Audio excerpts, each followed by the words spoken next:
Dipersilakan untuk bacaan surah Al-Fatihah. Bismillahirrahmanirrahim.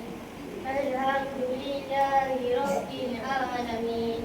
Ar-Rahmanir-Rahim.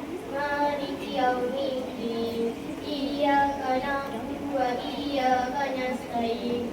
Ihdinas siratal mustaqim. Siratal ladzina an'amta 'alaihim ghairil maghdubi 'alaihim waladdallin. Amin.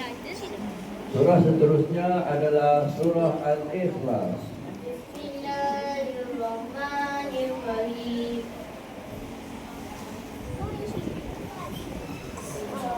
Qul huwallah. Qul huwallahu ahad. Allahus samad. Lam yalid wa lam yulad wa lam yakul lahu kufuwan ahad. Surah yang seterusnya adalah surah Al-Kafirun. Bismillahirrahmanirrahim.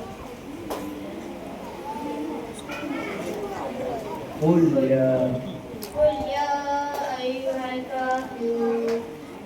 La a'budu ma ta'budun wa la antum a'biduna ma a'bud wa la ana a'bidu ma a'badtum wa la antum a'biduna ma a'bud lakum dinukum waliyadin.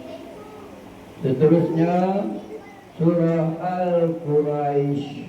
Bismillahirrahmanirrahim.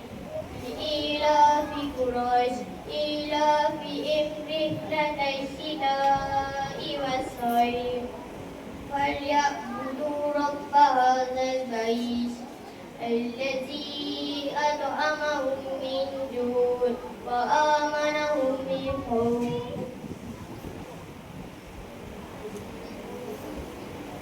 Seterusnya surah Al-Asr. Bismillahirrahmanirrahim. Wal-'asr. Wal-'asr. Innal insana lafi khusr. Innal ladzina amanu wa amilus solihati wa tawasaw bil haqqi wa tawasaw bis sabr. Okey, sudah selesai bacaan.